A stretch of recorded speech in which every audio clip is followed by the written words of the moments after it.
Hey, this is Ron with Ron's Fuel Stop. How you guys doing today? It's been a little while since I've sent something out into the internetosphere, and I guess it's time for me to attempt another one. You Lots have happened in the last few weeks since I posted a lot of stuff on Facebook, but I have not posted on YouTube here anything about my accident, which had nothing to do with me. I was asleep in the sleeper berth in Indiana, in the operating center, and woke up to my truck shaking back and forth as the driver was trying to pull his trailer across my hood, and obviously a lot of damage to the truck and things. Yeah, you can check it out on my Facebook page if you want. If you haven't seen that, it's back there. Uh, the end of probably third week of March. You can find it. Anyway, as you can see, it's raining outside, and I'm here in Ramon, Oklahoma. Actually, I'm about 50 minutes north of Tulsa, and got here late last night, and just stretching out some hours here over the next couple of days to make sure I don't end up having to do a 34 on Wednesday, 34-hour restart, which happens forced onto you if you work more than 70 hours by the 8th day. So I left out on Wednesday last week. So when it comes around to this coming Wednesday, I got to be careful that I don't hit a total of 70 hours on that day, because as soon as I hit that, I would have to stop working. And then on Thursday, I get back the hours that I worked on Wednesday a week ago. I know it sounds a little confusing, but it's normal life for us. Anyway, so I got my routes all planned out. But what I want to talk about today, I've been thinking about for a few days, and that is the willingness to move on. Willingness to move on. I'm going to spin around here, get some of that light out of your eyes, and get myself focused here. So, we're talking about when we're talking about the willingness to move on. That's the way I'm going to describe an issue that I think I have to think that a lot of truck drivers deal with this issue. And I have to admit that I do. And so I'm going to tell you some of the things that I do to try to help myself. But okay, DOT and companies, look out here, because I'm going to say the word. But you know, the best way to describe the word is it's depression. And I'm going to describe depression in a way short of clinical, short of need for medication, short of being dangerous to yourself and to others around you. But still, I think it's called depression. And so, and keep in mind, I'm talking about the willingness to move on. So I think a lot of things happen in our lives that we would like to stay in that place. Or we would like to get to a place like the place that we were once in, where we were happy. And so, you know, I'm in my 50s, and I've run into people that are in their 50s and graduated in the 70s, and it seems like they are not willing to move on, and their lives are not happy. They still wear Levi Big Bells and listen to 70s rock and go to the same bars they went to right after high school, and their whole life is getting their favorite toys and working a job that they hate, and just sort of trying to find things to compensate for the lack of how they feel, which is they don't feel great. And I have to admit, I haven't felt great a lot in the last few years. And being out on the road, I realize throughout my life I've used, and I don't want to say this in a bad way, but people have been a source, and I would say a false source, or an external source of happiness and of fulfillment in my life.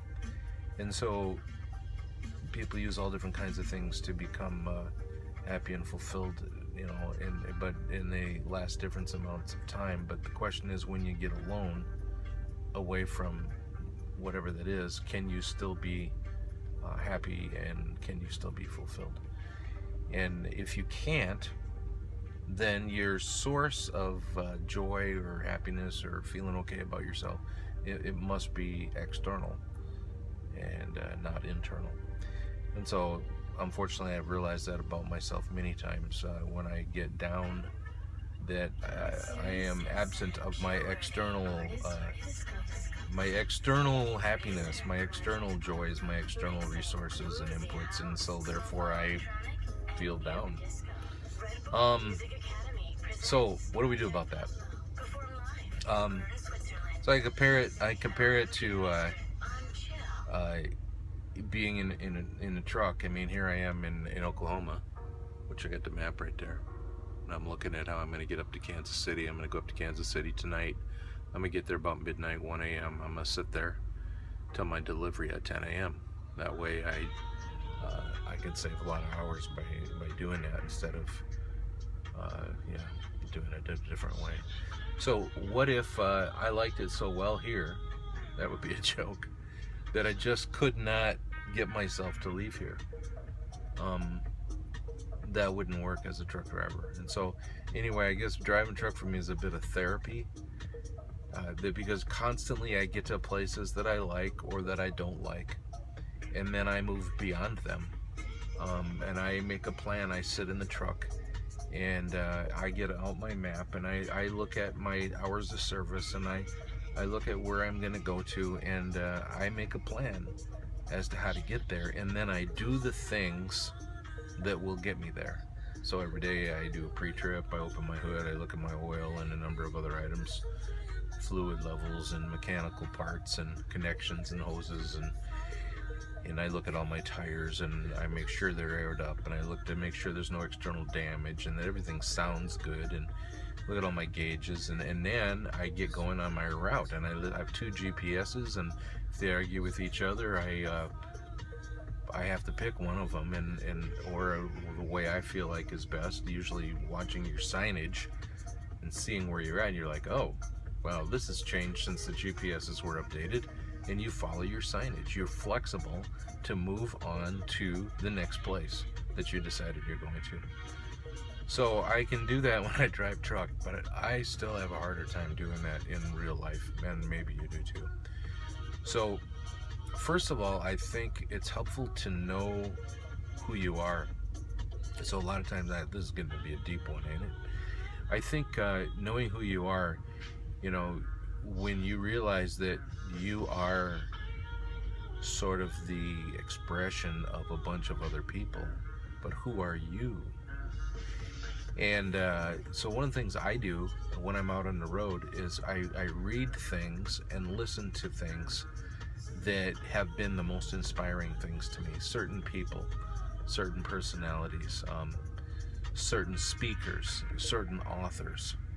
I've read 4 Susan Howich books lately, and I have a little theology background, but Susan Howich takes all the details about theology and the understanding of ecclesiology and the history of the church, and yet mixes it with the humanness of ministers and the fallibility and the falling of their character and of their lives, and how they get out of that and how they rebuild, or the reality of that. And I enjoy listening to stuff that's real.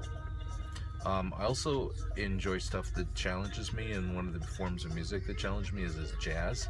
Now, if I listen to certain kinds of music, it will put me back to a place that I have been in the past, and it actually leads me more into like a form of depression. Like if I listen to 70s rock, it reminds me of all the things and expectations I had in the 70s and things that people thought of me, which they had very high expectations.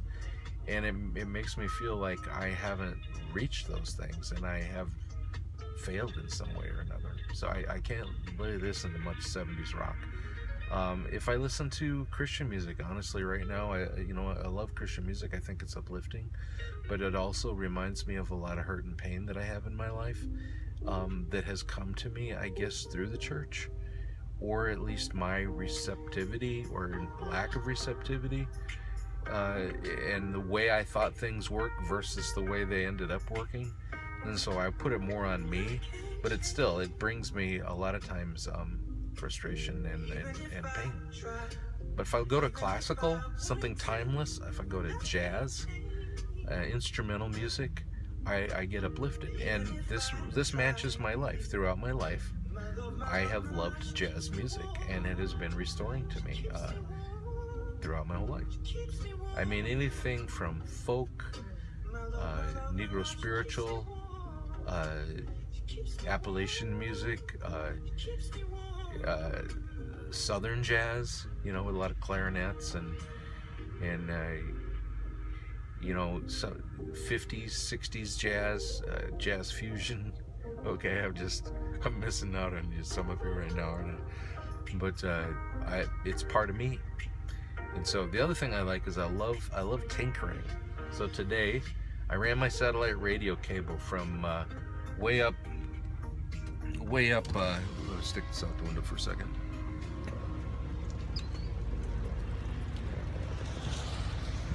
Way up on top of my cab. You guys are getting rained on. So I ran it way up there, and then I found a way to get it to come through up here in the back of my cab by taking off those brackets and taking off a mountain thing. Brought it up over the window, up through here, up over the doorpost, down the doorpost, and it came in, right. I mean, it's indistinguishable. You can't tell it's even there. And anyway, I had to take a lot of things apart. I didn't do anything extremely mechanical, I wouldn't say, but got it to work, and I feel like I'm going to get a signal in any direction. I love tinkering like that, and if I don't have the time to tinker, it takes away some of what I am, and it makes me depressed. So what I'm saying is, and there's the disciplines, anybody, and I think that's how most people live. They go through life and they're just like a thermometer. You're driving down the road, you go, it's cold, oh, it's hot, oh, it's slippery, oh, that person was grumpy. Hey, called family today and they're down in the dumps, and now I'm down in the dumps. Hey, the job's not going well, kids aren't doing well, hey, I feel sick today, whatever. And all people are is a thermometer. They go through their life and they go, oh, I don't feel good. Oh, today I do.